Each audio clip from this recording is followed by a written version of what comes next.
జై గురుదత్త శ్రీ గురుదత్త. క్షతగాత్రులైన యాదవుల దగ్గరికి వచ్చి క్షణకాలం నిలుచున్నారు శ్రీకృష్ణ పరమాత్మ. ఒకరి తర్వాత మరొకరు దేహంపై వరుసగా జలాన్ని ప్రోక్షించారు.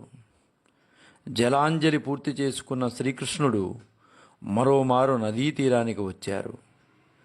రాత్రి పూర్తి అయినందుకే గుర్తుగా తూర్పున శుక్ర నక్షత్రం ఉద్భవించింది.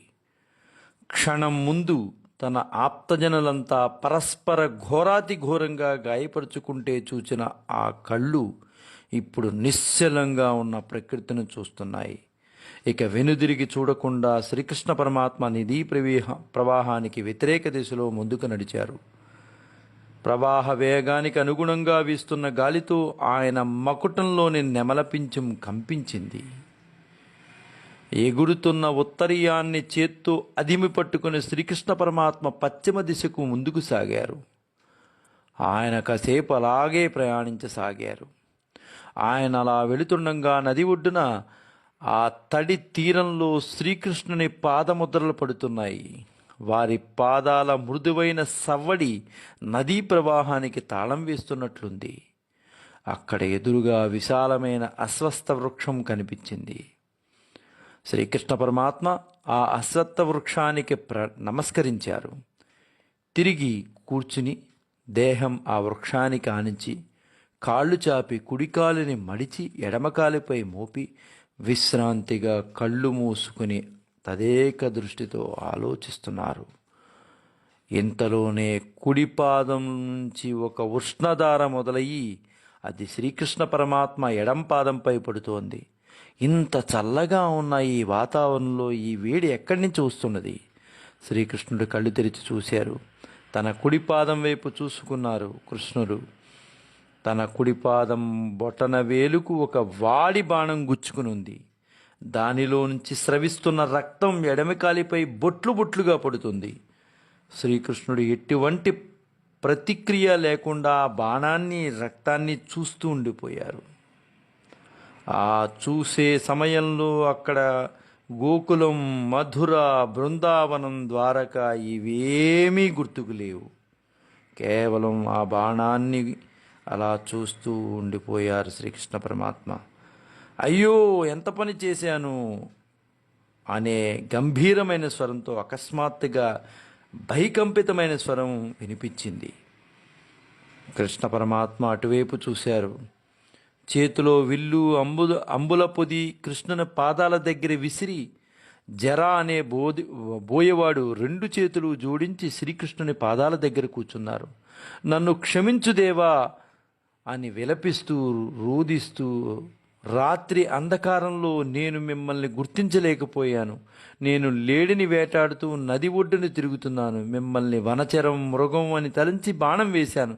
నా వల్ల ఘోర అపరాధం జరిగిపోయింది. వాసుదేవా నన్ను క్షమించండి, నేను పాపాత్ముడను.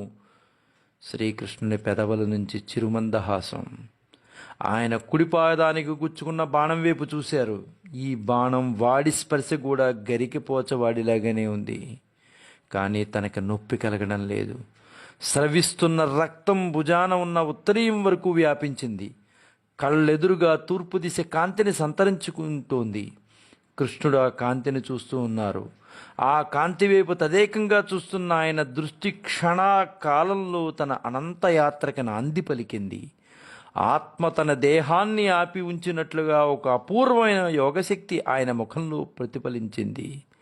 నన్ను శపించండి ప్రభు, నేను చేసిన ఈ పాపానికి నాకు దండన విధించండి. నేను పాపిని, మీకు కష్టాన్ని కలిగించాను అని జరా బోయేవాడు కళ్ళ నుండి అశ్రుధారలు ప్రవహించాయి. దుఃఖంలో కృష్ణుని పాదాల దగ్గరే పొర్లి పొర్లి రోదిస్తున్నాడు. అప్పుడు శాపం శాపం అని కృష్ణ పరమాత్మ మెల్లగా ఉచ్చరించారు. ఆత్మలో విలీనమవుతున్న ఇంద్రియాలు అంతిమ లీలను ప్రదర్శించాయి. ఆయనకు గాంధారీమాత శాపం, మహర్షి శాపం జ్ఞాపకం వచ్చాయి. ఆయన ముఖం దివ్యమైన వెలుగులో ప్రకాశవంతమైంది. పెదవులపై చిరునవ్వు మరింత అధికమైంది. నీవు కేవలం శాపం ఫలించడంలో నిమిత్తమాత్రుడు అయ్యావు నాయనా. నీ మనసులో భారాన్ని ఉంచుకోవద్దు. నీ శేష జీవితం పూర్తయిన తర్వాత నీకు ఉత్తమ గతి ప్రాప్తించుగాక అని జరాబోయేవాడితో శ్రీకృష్ణ పరమాత్మ అన్నారు. శ్రీకృష్ణని స్వరం క్రమంగా క్షీణించసాగింది. కుడి కాలి నుంచి కారుతున్న రక్తం ఇక శరీరం అంతా వ్యాపించింది. ఆయన కళ్ళు మూసుకున్నారు. ఆయన ముఖంలో అపూర్వమైన సంతోషం వెల్లడైంది. అశ్వత్థ వృక్షాల శాఖల నుంచి తొంగి చూస్తున్న తూర్పు కాంతులు మృదు కిరణాలు కృష్ణుని దేహాన్ని స్పృశించాయి. కృష్ణుని ముఖంలో కరుణాభరితమైన చిరునవ్వు తాండవించింది. ఎన్నో సంవత్సరాల ముందు మధుర కారాగారంలో అంధకారంలో అలుముకున్న ఆ నిశీధి సమయాన్ని ఉదయించిన ఓ యుగం అలాంటి అంధకారాన్ని చీల్చుకుని తన ప్రయాణం మిగిల్చింది. ఆ పైన విశ్వసనీయ పురుషుల ద్వారా బలరామకృష్ణులిద్దరికీ శరీరాలను వెదికించి దహనక్రియను చేశారు అర్జునుడు. తతశరీరే రామస్య వాసుదేవస్య చోభయో అన్విశ్వ దాహయామాస పురుషైరాస్తకారిభి. జై గురుదత్త శ్రీ గురుదత్త. శ్రీపాద శ్రీవల్లభ చరణదాసుడు మానికొండ రాజశేఖర శర్మ రాజ